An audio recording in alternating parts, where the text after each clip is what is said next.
So this Wow. went from, wow, we've got to fly a drone, and there's about 350 kids here who haven't worked with TV before, definitely haven't worked near a Mm, drone, and we've got to manage them being safe and them keeping clear and not getting in the way of the camera when it's getting attached. But mm, then also it coming back down and there being mm, other extras there, and it's wild because everyone knows it's wild that a camera is running for an hour and mm. everything going pretty much spot on in that take. Yeah.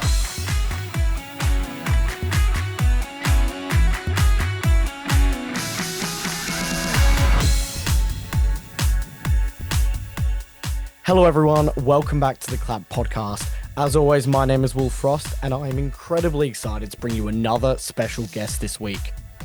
I know it's been a long time since my last episode.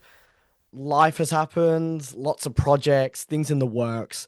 I'm sorry it's been a bit of a long time since my last interview, but we are back with another incredibly exciting guest. I feel like it's been a really good time for movies and TV right now.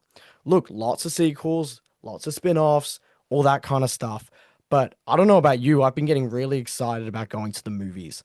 I just saw F1 twice, 28 years later, um, Megan 2.0, so many projects currently out in theaters. How to Train Your Dragon, of course. It's been busy. It's been really busy. And I have got an incredibly special guest this week who worked on a little known show called Adolescence. Now, I feel like this show has been watched by everyone. It was a huge hit on Netflix, obviously famous for each episode being shot in one take. And we go over all of that with my guest this week. So, my guest this week is Oscar Locke. He was the crowd runner on the film. So, of course, the incredibly memorable episode 2, we have all these children at a British school uh, having to navigate like 300 people throughout this entire 1 hour episode. He was a big role in navigating through that, and we go over all the challenges of shooting a show like this, what it means, and how big this show has gotten. And we go in some really, really incredible stories and take you behind the scenes of recording this fantastic show. So every once in a while, a show comes along that doesn't just entertain, but rewrites the school book. And that's what Adolescence does. It doesn't just break the rules, it shot them in one take, over and over, flawlessly. And today I am speaking with Oscar, who was a part of coordinating that chaos, choreographing humanity, and keeping a crowd from blinking at the wrong moment. He's actually in it himself. In episode 2, in a brief in the background, which is really exciting as well. So he's the crowd runner behind the most ambitious show currently on TV. So without further ado, let's hear my interview with Oscar Locke. Please enjoy. Well, welcome to the show, Oscar. I really, really appreciate you coming on. Of course, Thanks for you having were me. involved in what is probably one of the biggest shows on TV at the moment. I mean, it's just continued to be in the minds of people around the world. This question gets asked all the time. And I know the answer was you never expected it to become the hit that it probably did. But have you had conversations with the team coming off the bat going, I can't believe people are still obsessed with this show? Yeah, absolutely. I mean, I know, yeah, everyone always says we never thought it was going to be this big, but I think it was one of those where, I was lower level in the crew, but everyone kind of knew like this is going to be big in the UK because it's so current to what's going on here. But what we didn't realize is like how massive it would be everywhere. And then it was a good month after that people were still talking about it, and we were still talking like this is crazy. And it's even now I'll still talk to some of the other crew and just be like, these people are still going on about it, which is Mm, wonderful. And it's good that it's a good show for people to be talking about. But yeah, yeah, it's wild, wild. absolutely. I wanted to ask about your role. So you were a crowd runner on the show, and I Yeah. think like nothing sums up how difficult your role would be than in episode 2. I mean, what was it, 350 extras or something close to that? Yeah. Yes. So I was gonna ask, could you kind of explain your role and then what it was like jumping onto a show like this? Like a crowd runner, another show would be a difficult role, nonetheless. But on a show like this, it's taken to 100. So could you kind Yeah. of explain your role on the show? So this was my first job in the industry, um, and I kind of didn't know what I was going into. I knew it was one takes, and the episode 2 was the main one that I worked on, and they said 350 extras, but I knew no different. So I was like, oh, I've just got to be good at this because everyone else is like pretty calm about it. So I thought that was the normal, and then we got in and we did like the first couple of days, which were with no extras. Um, and then they brought them in, and it was just absolutely wild to see that many people in one place. And it's different to a normal show, which I've now done since, where when you're working with the crowd there, you've got 20 people usually, but it can go up to a much higher number, but you only use a certain amount at a certain time, and it's in different shots, and you cut and you can go back. Whereas this was 350 school children, Yeah. most of which weren't actors or anything. They were just members Mm. of that school who had signed up to do it.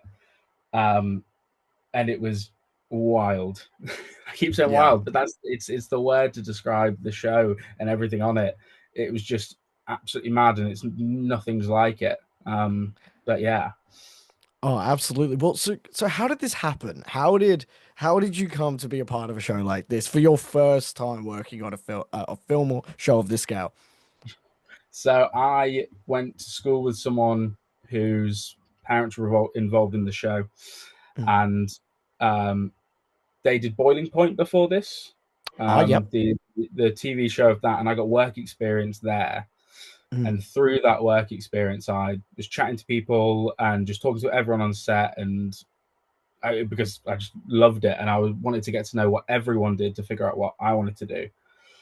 And I got speaking to the AD team and got to know Ash and Sarah, who were the Ash was the third AD, Sarah was the first AD on both Boiling Point and Adolescence, Right. and got to know them then, and that was lovely. And got chatting with them.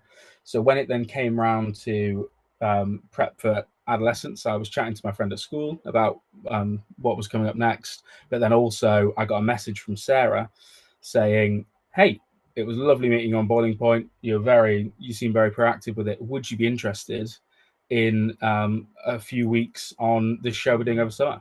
And I was like, Mm. absolutely. And I just kind of signed up and then said yes and didn't hear back for a bit, and then finally heard back of what it was and was like, whoa, okay. But Yeah. yeah, that's the Wow. that's the connection. Oh, I love that. So both of Stephen Graham's big projects at the moment then. So have you met him? What was that experience like if you have? Yeah, I've met him a few times, and he is Yeah. just the loveliest guy ever. Yeah. He really cares about what he does, and he cares about the crew and all the other cast, and even like the essays and stuff. And he wants to know you. It's not just like Mm. some actors, which is fine because I get it's their job and they've got to focus on what they're doing. But some will just say hi in passing. But he really likes to chat to people. And him and Phil, who've been friends for a while, Phil the director, um, just kept morale up constantly. And even when something went wrong, they're the faces everyone looks to. If something's wrong, if the director or the lead actor's worried, then everyone's worried, but they never were, which was really nice.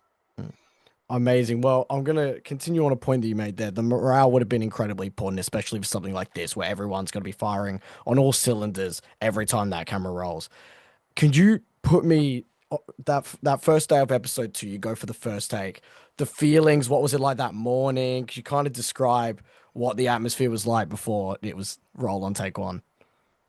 I mean, we kind of thought we've got everything prepped because what it Mm. was we had a week of prep with extras and then the week of shooting, Right. and we were like, we think we're there. But that Mm. morning was just a surreal feeling because the week before it's, oh, we're doing it, but it doesn't matter necessarily. There's no loss if something goes wrong. And then all of a Mm. sudden you get up that morning and I went to work and we're like, oh yeah, this is like this is going to like cost something now, if that makes sense. If we don't Mm. get this today, that's one less take we get overall that Yeah. might be a possible use. So it upped the stress. But yet again, morale of the team. We had our whole AD team, which was a bit bigger than it usually would be, given the scale of the episode. just Absolutely. everyone had each other's backs and everyone was like checking Mm, in. And if someone was feeling more stressed, everyone would kind of be there for them. And then that mm, made sure they were okay to support other people. And it weirdly felt okay, which I didn't right. expect. I've done other things since which are simpler than adolescence, and I Mm, felt more stress. But it's just yeah. it's the people you're around. Yeah, absolutely. So could you describe for me what it sort of looked like when you press roll? Because I'm assuming that you're behind the camera directing people for the next mark and things like that. So could you run me through what it looked like for you when the camera did start rolling? So it's we were actually all dressed in, so we are Right. all in the episode. So if you look closely, you can see me at Yes. the fire drill.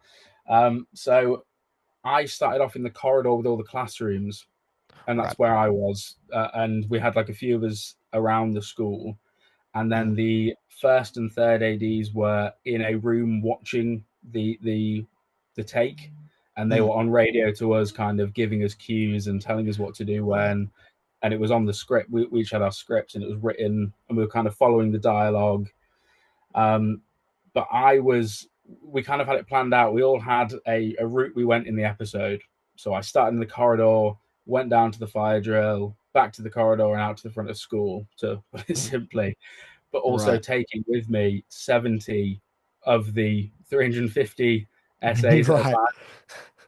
Yeah, so kind of a wild thing, but yeah, we all had to be dressed in because there was no being behind the camera, because the Mm, camera is all over the place and moving around yeah. and corners turning around, and you can't get in the way of the sound operators, the camera ops. You've got There's so many more people behind that camera than you'd already think, so there was Mm, no way we could get in the way of that. yeah. So yeah, that's how it went. Is that we were all teachers or teaching assistants, or yeah. Mm. Yeah, yeah.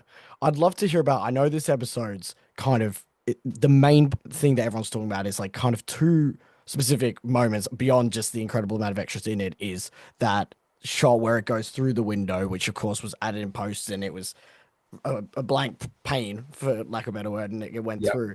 And of course the drone. What was that moment like when you saw them hooking the camera up to the drone? Like, could you kind of run me through? I feel like a lot of people don't understand how just technically challenging that is. I really like. I think people are impressed by it, but people really don't get. So I got told about the episode. I got told about 350 extras in advance, and then got there on the day, and they were like, "Oh, by the way, there's a drone at the end, and it goes up and then back down." But it wasn't initially meant to go back down. So Right. I think I can say this is that for most of that week, the drone flies off, and that was it. Right. That was the episode. And then they decided, well, we've got Stephen Graham here. Let's whack him in. So, well, it was less of that. It was more, from what I gather, that's what they wanted, but it just didn't. It wasn't working out that way initially. But then Yeah. he came to set, and they were like, well, we can do this. Mm, So where initially it flies over the flowers at the end, it then came mm. back down. But we only got told this halfway through the week. So this Wow. went from, wow, we've got a flyer drone, and there's about 350 kids here who haven't worked with TV before, definitely haven't worked near a Mm, drone, and we've got to manage them being safe and them keeping clear and not getting in the way of the camera when it's getting attached. But mm, then also it coming back down and there being mm, other extras there, and it's wild because everyone knows it's wild that a camera is running for an hour and mm. everything going pretty much spot on in that Yeah. take. To add in a drone right at the end, if it's at the Oh. start, it wouldn't cost as much. Almost, it wouldn't Mm, be. Oh, it messes up right at the start. Cool, let's go as soon as we can. At the yeah. end, that drone goes wrong. That take's gone. Yeah, absolutely. Oh my gosh, I could not imagine. Well, speaking of it going wrong, I heard that one of the takes, Ashley accidentally yelled the wrong name at the very end. And apparently it was just one of those moments of like back to the beginning. But in that moment, you'll just come together and go, shit happens. You know what I mean? Let's go back to one. Yeah, I mean, especially when now everyone was really supportive of the other departments in this. Like Mm, people didn't get if something went wrong on the camera, it wasn't like the sound team were annoyed. They were just like that happens, as you say. yeah. People, so it was more of a our team would regroup and go, was there anything we could also improve there? Like we've got the Mm, chance here, we've got the leeway of it wasn't just necessarily on us. So how can we do better? How can we help to make this better? And every team kind of yeah. went back and did that. But I mean, yeah, it was a case of stuff happens and Mm, there's nothing you can do about it now. So there's no point in getting upset or down or yeah. worried because you've just got to go right back in. Because if you Yeah. get worried, then the next take's not going to be as good either. 100%, 100%. I wanted to ask you, as someone who was such a, a pivotal role of directing all those people, is there a moment or kind of something that viewers wouldn't notice the first time, a little moment that just catches your eye when you watch it and you go, That's been deep in the background somewhere. People may not even see that, but it makes me happy." Do you know what I mean? Maybe across the entire season. I think the easy answer to that is just seeing the other ads because people will have no Yeah. idea the difference. Because there's some teachers, half the teachers there are extras, SAs who were hired as teachers, and half of them are Mm, us. So a fun bit mm. watching it the first time was going, that's that's Will, that's Adam, that was fun. Yeah. But then, I don't know. I think just seeing one of the issues we ran into was when the fire alarm goes off and everyone was filing down. Is some takes the corridor just looked empty and it just Right. it didn't even ruin it. Right? Some people would Mm, just go, okay, yeah, people are still filing out, but to us, to those mm. focused on it, we are like, come on, we want this to look proper. And Yeah. when I finally got to watch the episode and when it came out, I'm like, yes, that is a full corridor of people, which sounds like insane that I'm Absolutely. excited about that, but No. it was good to see like that it looked like a proper school space because it just added Mm. to it being authentic, I think. Absolutely. One of my favorite little behind the scenes moments is it's one of the ADs. It was one of the ones that Netflix put on YouTube, and it was one of the ADs saying, when the teachers say this, don't listen." You know what I mean? It's like Yeah, they're just acting or whatever. And I just think surely that was a problem in rehearsals where you're like, these are the people you listen to, these people you don't listen to. You know what I mean? That must yeah. have been a It's bit of a challenge to overcome. another thing that added to that is a few of the teacher essays were teachers from the school. So Right. it was the Yeah. kids from the school. So the kids knew those teachers, but they were like, no, you can't listen to them. You have to listen to us Yeah. that are teachers, but we're not teachers. But they got it pretty quick because I think they wanted to like they all wanted to like be like, yeah, I'm in a Netflix program. Yeah. So they all kind of behaved in that sense. Yeah, Yeah. absolutely.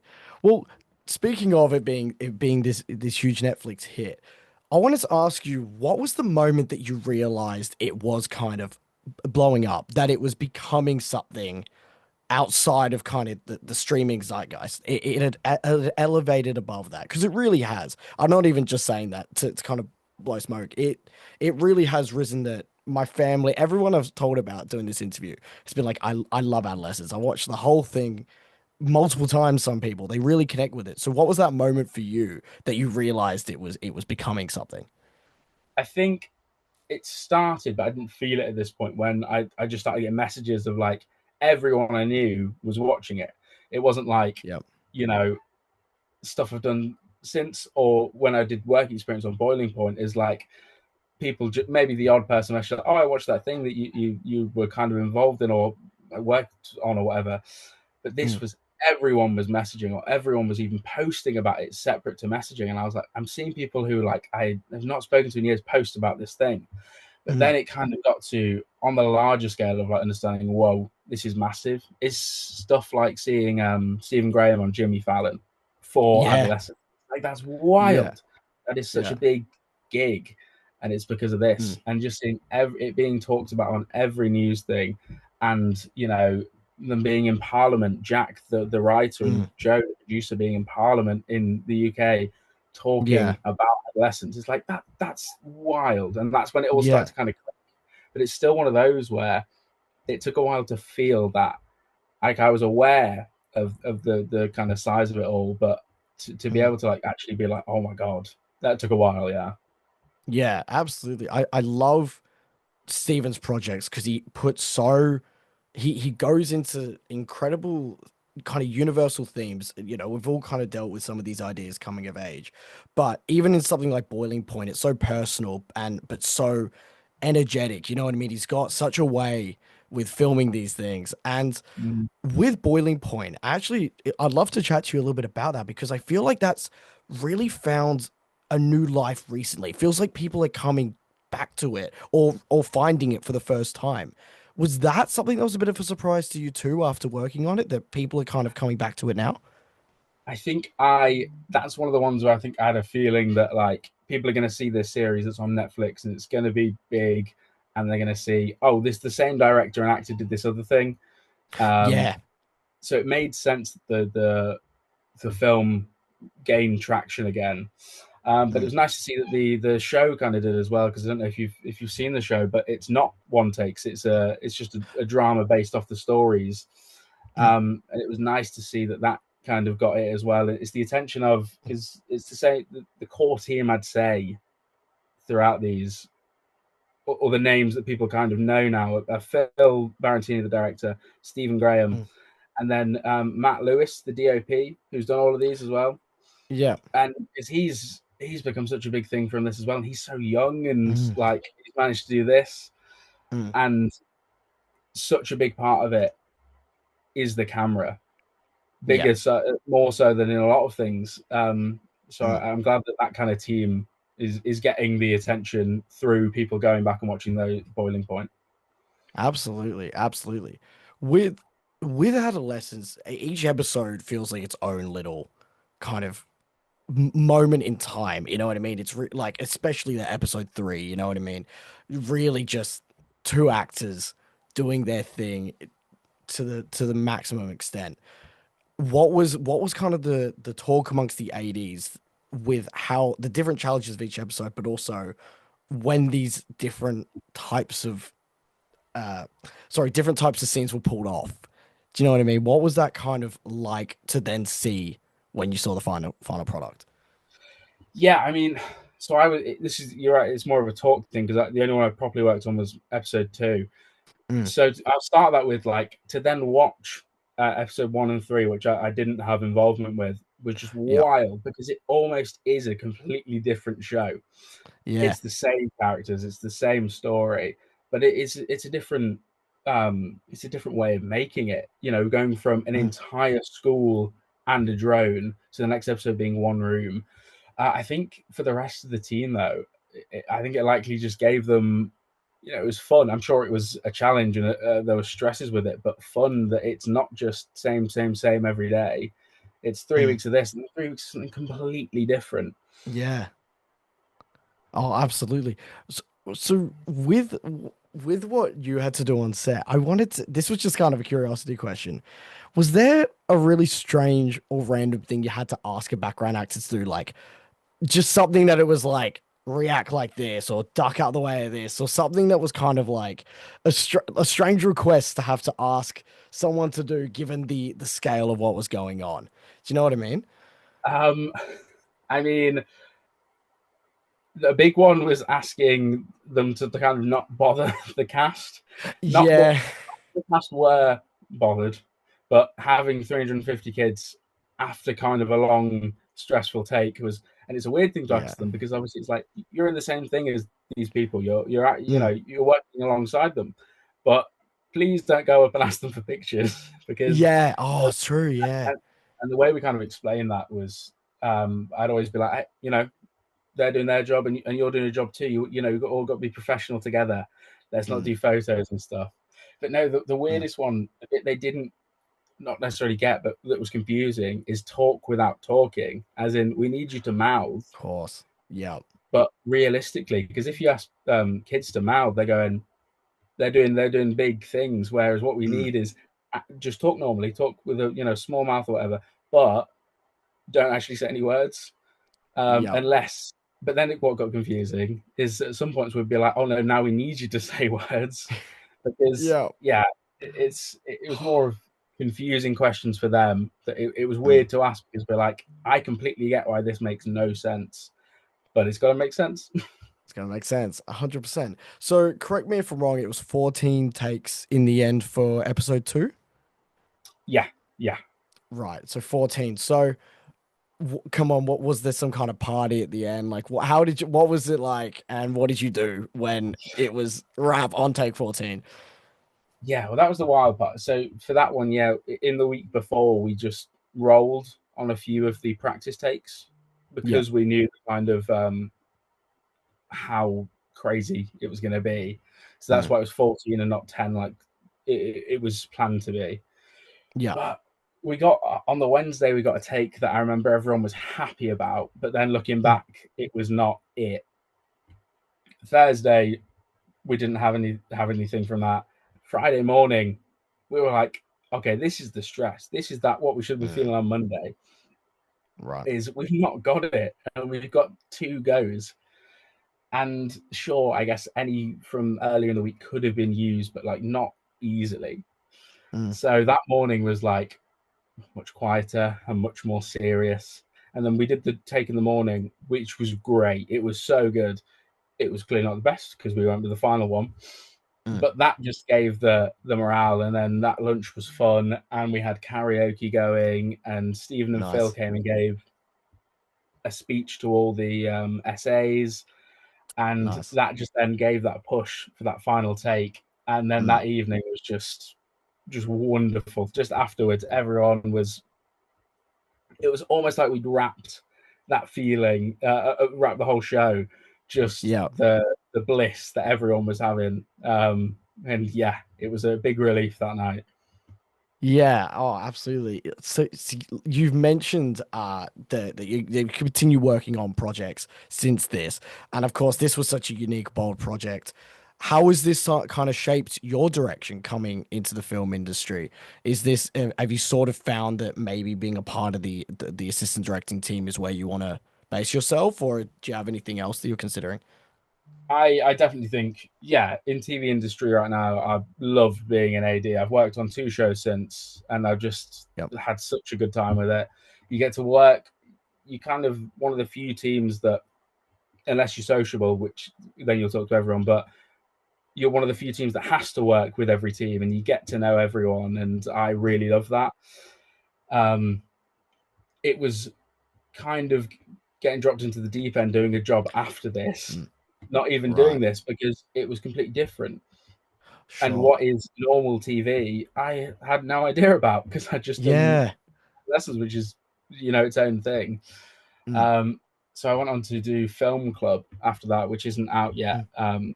But I'd worked on that, and I was just kind of like the first few days, I was like, I'm lost. I've done Yeah. this behemoth, and yet I don't know what I'm doing.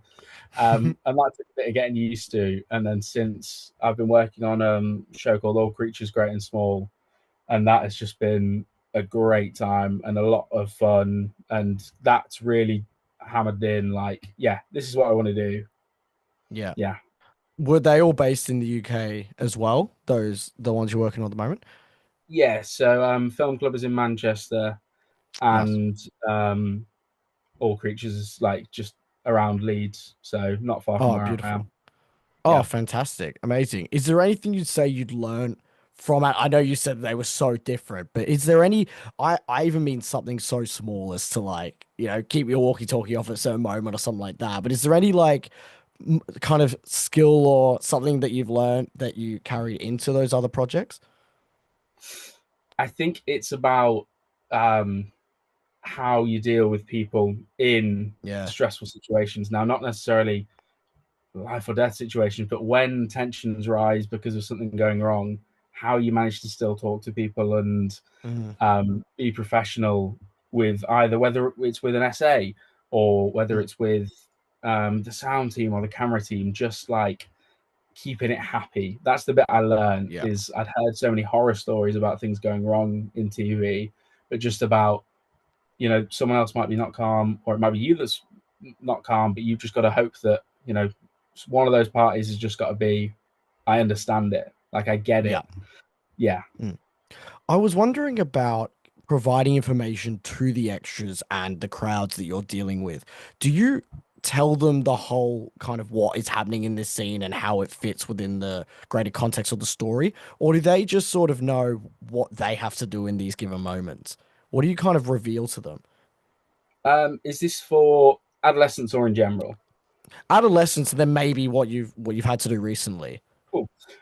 In adolescence, it was you. We explain the episode because they're in the whole episode. They might not be in every bit of that episode, Mm, but we explain the context, just the kind of understanding of what was going on. We're at the yeah, school of the girl who's been murdered, and that's what's going on here.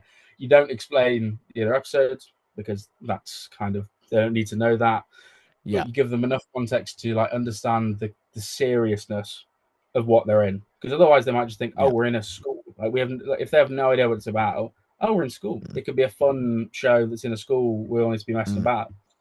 Um, you let them know enough to perform well, but not enough where they know too much, I guess. yeah, And then regarding, when you go for just single um, shot, normal TV, I guess, where you do mm, each scene separately, is those essays just know about what they need to do right then. It's yeah. in the moment. You need to be doing this. You don't need to know what's going on Mm. because the show's not out yet. You can watch it later. Yeah, Yeah. 100%, 100%. I love in that episode too, the little details that kind of indicate, especially with like the teacher, the history teacher, and how, one of the kids says it's his favorite subject, but then he's kind of not there. He's just put a film on the TV and all of those elements. I love the way that when you watch it back, all the kids in the classrooms, things like that, everyone is playing to what that classroom environment is like so well. How did you and the team kind of deal with that element of directing them with that kind of minute detail? It was a big thing was keeping everyone. So from day one, people were set where they were, which classroom they were in, which teachers they were with, just so that they had that in their head the whole time. They're not getting confused about, oh, one day I'm in this one, and then the next day, we can move people around. It was about getting them in the mindset of that classroom. And Mm, it was almost, we don't tell them what's going on in the other classrooms. One of the classrooms down the corridor was completely well behaved, hands up, polite. One of them was shouting at the teacher, not putting their hands up. And you don't tell the other that they're doing that because then one classroom might be, oh, well, we want to shout. We tell them, oh, everyone's behaving. We need you to behave. And then that kind of helped control the people wanting to be crazy. Um, yeah. yeah, I think that was important. The classroom with the history teacher that had more cast kids in, so Right. that was Yeah. more of a they were able to be more directed by the director. Mm. But a few of them were essays as well. Yeah, okay. Amazing. And I'll sort of wrap up with talking about one of the moments that I think is so incredibly well done in the scene, and that is sort of the fight that breaks out. When you're dealing with a stunt with school children, could you talk to me about navigating that challenge specifically? Because I feel like I'm currently doing a film at the moment, and we're working with children, and the challenges of doing that, and I can only imagine what it would have been on something like Adolescence, and then you bring in stunt and violence in a way. Could you talk about the challenge of dealing with that on the day? Yeah, that was the bit we spent the most time on, other than doing the Sure. full take, is before when we are doing bits in chunks, because that's what we started, is we do this chunk, pause, this chunk, pause, Mm. because you've got all the essays then in that space, whereas throughout the Yeah. rest of the episode they're scattered around the school, they're not all in shot at Mm. once. You've got everyone there, and kids in school seeing a fight, they all want to go crazy, Yeah. and they're all getting the phones out. So we had to take that element out, and then we Mm. handed out fake phones to Right. certain kids to start the filming and stuff. But it was a Mm. real practice of you've got to be well aware that this isn't a real fight. But even if it was, you do not want to be standing on those people. You do not want to be getting Mm. too close. And this was Mm. where you referenced that clip earlier from behind the scenes, Ash saying you need to listen. That was for that bit. You need to listen to when they say get away. You need to get away because it's health and Mm. safety. And they did understand that, but it took a few goes to the point where one of the school kids is one of the stunt performers, and you can't Right. tell, like, Yeah. because they're further back, but they're there just to kind of keep an eye on it. And then Oh, one sure. of the teachers was a makeup artist who then runs in and puts the blood on, and you miss all this, but that's why we had to be Mm. so clear of like, please be careful here. But no, Yeah. they were overall a very good bunch, Mm. and did, as I said, they wanted it to be good Yeah. themselves. They wanted to, be able to say, I did this, which I completely get as a kid. Mm. So they did listen, but it took some time to get that into everyone's heads. Oh, amazing. Well, Oscar, it's been an absolute pleasure. And I gotta say, I can't wait to see what I love that you're doing more and more projects. People don't really know a lot about assistant directing. Do you know what I mean? I think people, that's one of those jobs. I've started doing it a little bit more just on like student shorts, nothing to the Yeah, scale of what you're doing. Um, but I think it's an incredible way of one, learning the filmmaking because you are collaborating with every single department. Um, and I think it's amazing what you're doing. So congratulations on all the projects. Of course, Adolescence. I mean, you really got thrown into the deep end there, but it looks like it's set you up well, even if thank you the very much. projects now are very different to Adolescence. But thank you so much for coming on the show, and No, thank I you for having cannot me. wait to hopefully chat to you in the future. I really Yeah, appreciate it. absolutely. Please do. Thank you, everyone, for listening to my conversation with Oscar Locke. As you can see, he was an incredibly kind guest, sharing his experience working on specifically episode 2 of Adolescence, which, of course, as we mentioned, 350 extras, single take on a show on Netflix.